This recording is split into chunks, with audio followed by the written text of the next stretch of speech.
আসসালামু আলাইকুম, welcome back to my channel. আশা করি আপনারা ভালো আছেন।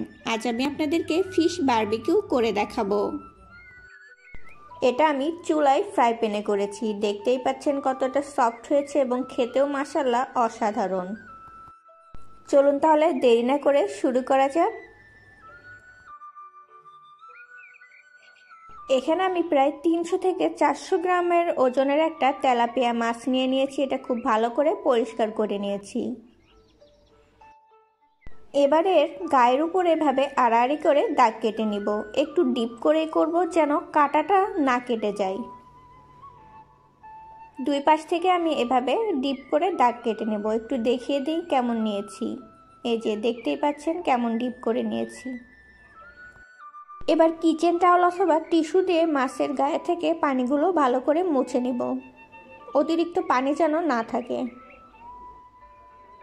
এবার মশলাটা রেডি করে নিব। এর জন্য 1/4 চা চামচ হলুদের গুঁড়া নিয়েছি, জিরার গুঁড়া 1/2 চা চামচ, লবণ 1/2 চা চামচ আপনাদের স্বাদ মতো দিবেন, মরিচ গুঁড়া 1/2 চা চামচ আপনাদের স্বাদ মতো দিবেন, গরম মশলার গুঁড়া 1/2 চা চামচ, আদা রসুন বাটা 1 চা চামচ, বারবিকিউ টমেটো অথবা ওয়েস্টার সস 1 টেবিল চামচ, পানি ঝরানো টক দই 1 টেবিল চামচ, সরিষার তেল 1 টেবিল চামচ। এবার সব কিছু খুব ভালো করে মিশিয়ে নিব।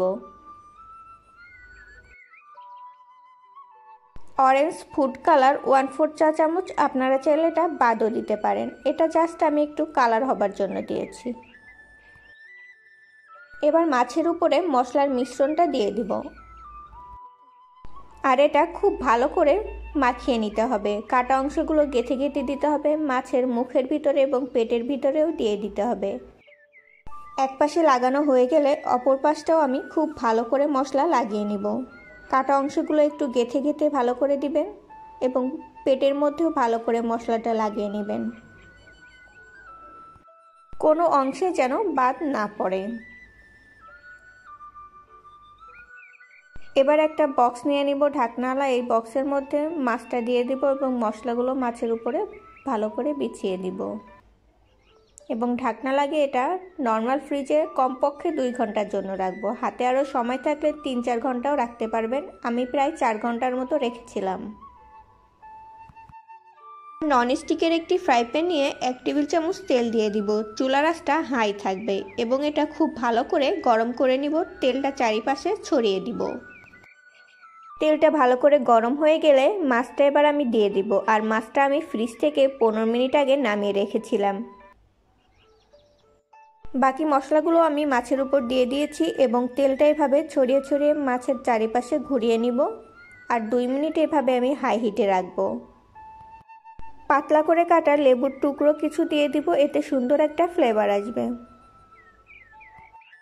এবার ঢাকনা দিয়ে চুলার আঁচ মিডিয়াম লো করে দিব।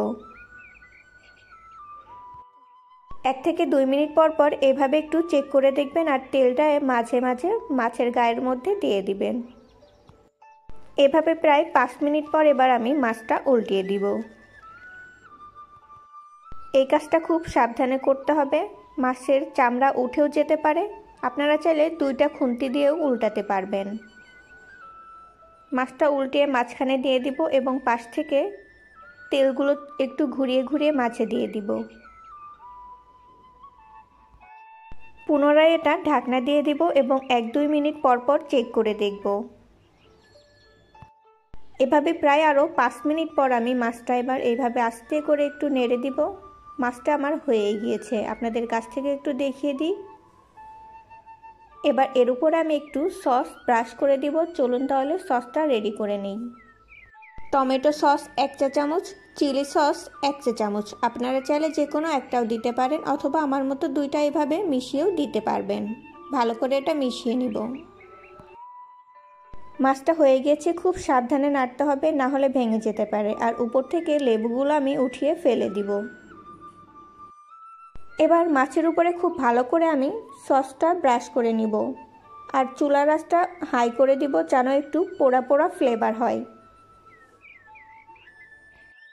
এবার এটা উল্টিয়ে অপর পাশও আমি সেম একইভাবে সস ব্রাশ করে নিব আর এই লেবুগুলো ফেলে দিব। আপনাদের যদি কয়লার ফ্লেভার ভালো লাগে তাহলে এক টুকরো কয়লা আগুনে গরম করে একটু তেল দিয়ে এর মধ্যে দিয়ে ঢাকনা দিয়ে দিবেন, তাহলে সুন্দর একটা ফ্লেভার চলে আসবে।